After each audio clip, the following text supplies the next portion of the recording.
Nah, Bapak sekalian rahimakumullah, kembali kepada firman Allah tadi dalam surah Al-Baqarah ayat 28 ya, bahwasanya Allah menjadikan bagi manusia itu dua kali kematian dan juga dua kali kehidupan. Nah, dijelaskan dalam banyak tafsir ya, tapi penjelasan yang barangkali lebih mudah kita pahami adalah bahwa kematian yang pertama itu adalah ketika manusia itu berupa janin ya, sebelum ditiupkannya ruh. Ya, itulah kematian yang pertama gitu. Jadi manusia itu tadinya tiada, mati ya. Lalu kemudian setelah itu Allah hidupkan ya. Umur 4 bulan ya, 120 hari itu dalam kandungan ya, seorang ibu, bayi itu kemudian ditiupkan ruh. Artinya di situ baru ada kehidupan. Dan kehidupan itu kemudian lebih jelas lagi ketika bayi terlahir ke dunia ya. Cuma yukhrijukum tifla kata. Kemudian kami keluarkan kalian dari perut ibu kalian ya sebagai bayi gitu. Lalu kemudian disitulah awal mula kehidupan ya, terus tumbuh berkembang dan kemudian manusia itu mengalami ya, hidup yang pertama itu ya, sampai kemudian Allah wafatkan ya. Manusia umurnya dijatah oleh Allah ya. Kata Allah tadi awalam nu'amirukum ya, bahwasanya kalian itu sudah diberikan umur oleh Allah Subhanahu wa taala.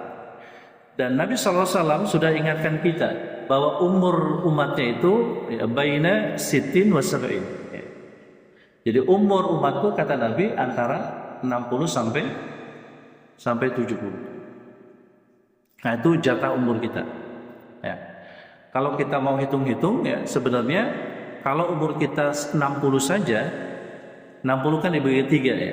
Jadi 20 ya. Nah, dibagi waktu satu hari satu malam kita punya waktu berapa? 24 jam ya. Kalau kita tidur berapa jam Pak? Rata-rata berapa jam tidur? Secara umum mungkin orang mengatakan 8 ya, 7 sampai 8 jam gitu. Jadi kalau kita tidur 8 jam sehari, sebenarnya kalau umur kita 60 tahun, kita sudah tidur selama berapa tahun? 20 tahun. 8 jam sehari. Umur kita 60 tahun, 60 bagi 3. Jadi 20 tahun itu buat tidur doang. Lalu kemudian sehari semalam itu kita gunakan waktu buat bekerja berapa jam? Ya, mungkin ya sama 7 sampai 8 jam. Pertanyaannya, kalau 8 jam sehari, umur kita 60 tahun, berarti berapa tahun kita bekerja? Hidup kita buat kerja berapa tahun? 20 tahun. Padahal Allah suruh kita apa di dunia ini? Ibadah. Mana? Kita cuma tidur aja 20 tahun. Kerja 20 tahun, sisanya tinggal 20 tahun lagi. Pertanyaannya 20 tahun itu kita gunakan buat apa? Ya. Atau yang satu hari semalam itu sisanya 8 jam itu buat apa?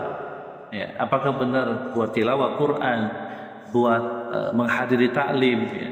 Atau mungkin buat kegiatan-kegiatan ibadah yang lainnya? Nah, tapi Bang, Bapak Ibu sekalian itu tidak usah merasa khawatir, takut gitu ya. Karena ternyata dalam agama kita ya, itu yang namanya ibadah itu kan nggak cuma berkaitan dengan hubungan langsung kepada Allah. Ya. Jadi ibadah itu ya, itu tidak hanya sholat misalnya. Ibadah itu tidak hanya puasa, ibadah itu tidak hanya baca Quran ya, zikir dan sebagainya. Tapi ternyata ya, seorang muslim itu luar biasa ya. Jadi seorang muslim itu kata Sayyidina Ali bin Abi Thalib ya, diamnya aja itu tafakur gitu ya.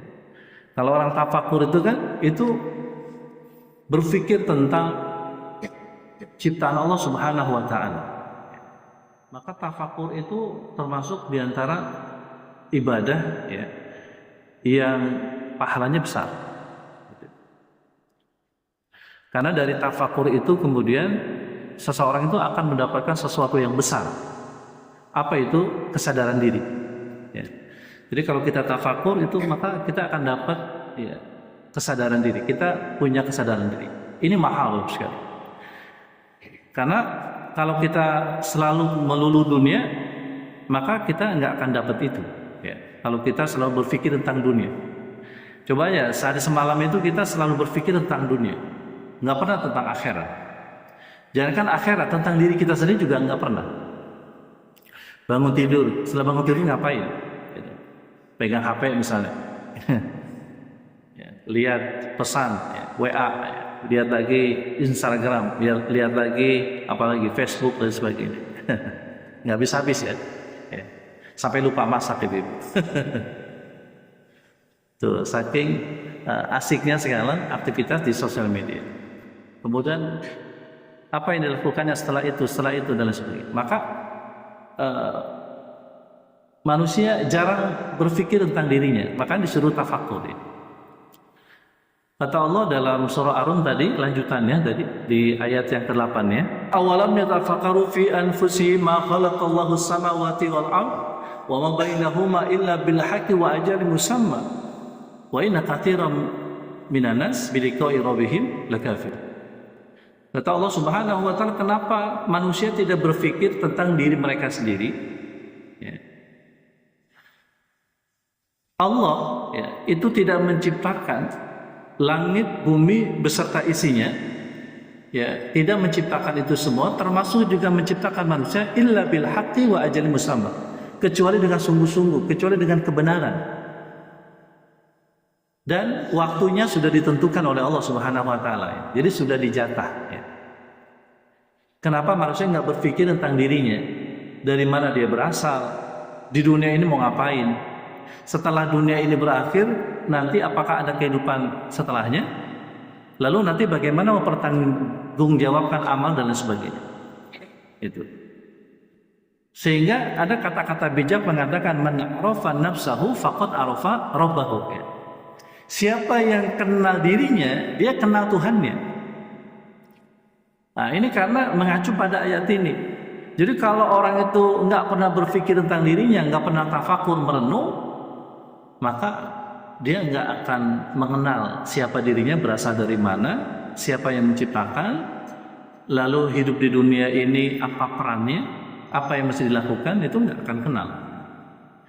Dan ilmu pengetahuan dan teknologi itu belum pernah mengungkap ya, tentang hal yang demikian. Gitu ya. Jadi manusia itu memang butuh agama. Manusia itu butuh ya, kitab suci, karena kitab suci itulah kemudian yang menjelaskan tentang hakikat kehidupan. Ya, bahwa kehidupan kita di dunia ini adalah merupakan sebuah fase. Gitu. Jadi kita ini sedang melakukan sebuah perjalanan, Bapak sekalian.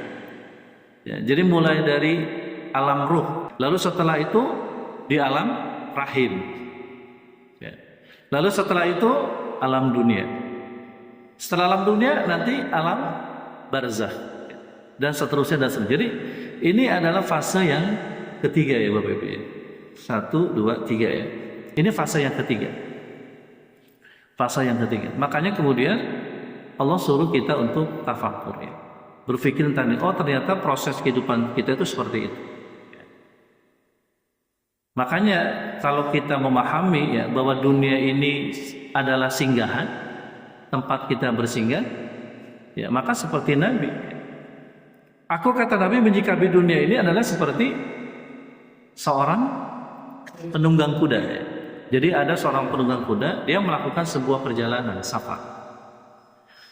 Lalu setelah dia capek, dia istirahat di bawah pohon. Lalu setelah rasa capeknya hilang, lalu kemudian dia bangkit kembali dan melanjutkan perjalanan. Jadi itulah kehidupan dunia. Seperti apa? Seperti orang yang sedang istirahat di bawah pohon.